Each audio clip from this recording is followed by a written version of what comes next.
Eva, përshëndetje. Përshëndetje edicioni veror. Si është një ditë e zakonshme e Evës në verë? Vetëm një koktejl, buzdete dhe një libër. Koktejli preferuar i Evës në verë? Më i preferuari duhet të tash në verë Virgin Mojito. Pra Mojito, por pa alkohol. A është Eva person mëngjesi? Po, jam një person mëngjesi, madje gjatë periudhës së shkollës gjithë më thonin që ti pëlqen të zgjohesh me zogj të malet. Personi parë që merr në telefon sa po zgjohesh në mëngjes?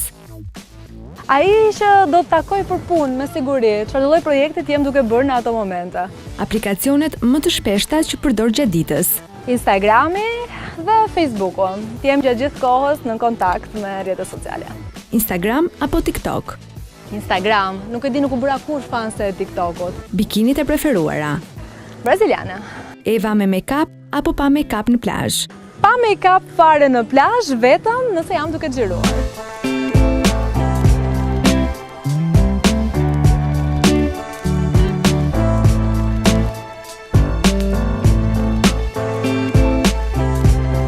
Pushimet ideale për ty gjatë verës?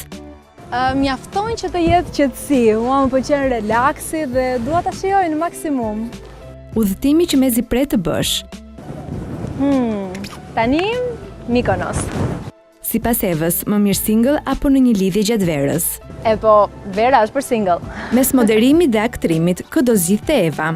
Një pyetje që ma bëjnë shumë shpesh, por gjithmonë varet nga projekti. Cili do të ishte projekti më i mirë, më prestigjos, atë do zgjidhja. Edhe pse për të vërtetën, ndoshta pak më shumë do anoja nga aktrimi, sepse është si ai ujët e pakët që me zor vinë projektet në aktrim, vinë më rrallë, kështu që prandaj me pak më shumë hatër po themi aktrimin. E suksesshme për te italist, a do na i marr Italia Evën?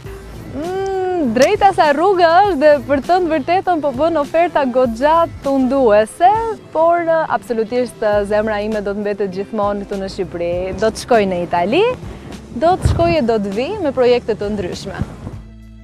Do na zbulosh ndonjë detaj? Ti lejm sekret kur ta presim atë vijën e finishit? Ke shumë fansa edhe nga Turqia, fshihen ndonjë plan që ende nuk e dim? Për të vërtetën udhimin tim të fundit për pushime në Turqi, më habiti fakti se si ata më njihnin edhe e shqiptonin emrin tim tamam, ndoshta kjo është një dhuratë nga të gjitha ato faqe futbolli që më kanë bërë follow, kështu që duhet i falenderoj padyshim. Ndryshe nga Italia që lidha një kontratë të mirëfill, Turqia është pak më ndryshe sepse ekziston edhe problemi i gjuhës.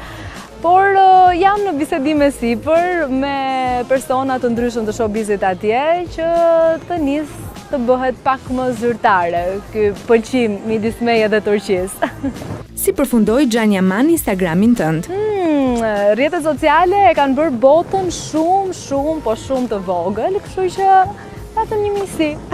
Shtuhet nga dje me Xhan, i ke mësuar ndonjë fjalë shqip? Sekret. Një talent edhe në muzikë. A ka Eva ndërmend që t'i futet ndonjë ditë rrugës së muzikës? Ndoshta kjo është pyetje që më kanë bërë më shpesh kohët e fundit. Po, shiko, muzika gjithmonë ka qenë një pasion shumë i madh i imi. Në vegjëli, unë gjithmonë këndoja në këto koncerte të famshme të shkollës dhe ka qenë një moment shumë interesant në jetën time ku ndoshta e bëra një zgjedhje midis muzikës dhe moderimit. Flas këtu në vit të parë gjimnaz, kur zyrtarisht e nisa karrierën si moderatore. Mendoj që është një pasion i imi që gjithmonë është aty, bëj një performancë të vogël her pas here, si ajo tek Soare. Megjithatë, do ishte një diçka që do të më pëlqente realisht shumë që ta provoja, ndoshta edhe më zyrtarisht. Ti kthehemi pak sportit. Çfarë është sporti për Evën? Sporti është një dashuri shumë e madhe, e papritur. Nuk do thoja sporti në përgjithësi, por Championsi në veçanti. Ajo është dashuria ime e madhe, kampionati më elitar i futbollit, ku praktikisht luajnë yjet më të mëdha të botës. Ka qenë një dashuri e papritur, nuk prisja që të dashurohesha kaq shpejt dhe kaq shumë me Champions League-ën. Megjithatë, në një kohë ku të gjitha emisionet televizive, ndoshta edhe reality show të bëhen me skenar, të prezantosh diçka si Champions League që është live, është adrenalinë e gjallë, është me të vërtetë diçka shumë e bukur. Kë emision sportiv ndjek tani Eva për Euro 2020? Mu mund të them emisionin e sportit që jepet në transmetuesin publik shqiptar në RTS.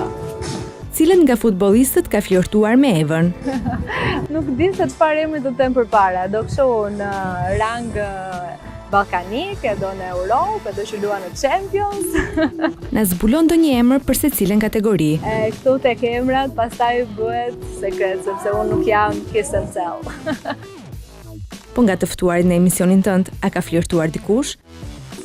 Dëgjoj, të jesh një vajzë nuk po them e bukur, po simpatike, sidomos në ditët e sotme që Instagrami le të themi është në ditët e veta më të mira, të bën ty personazh në shumë aspekte dhe gjithashtu të rresh vëmendjen e personazheve të tjerë të ndryshme nga e gjithë bota. Kështu që mendoj që kjo është diçka e mirëqëndë tashmë, nuk më bën më habi. Projektet që e presin Evën gjatë verës. Momentalisht mendoj që Zoti është duke më bekuar me projekte shumë të mira, më duket sikur po më shpërblen, realisht po më shpërblen, dhe po më vendos në momentin e duhur, në vendin e duhur. Kështu që pas projekteve që pata në Itali, kontratave zyrtare me Yamamein dhe Karbisën, tashmë do të jemi marrë një tjetër brendi shumë të rëndësishëm atje, që është Lavazza.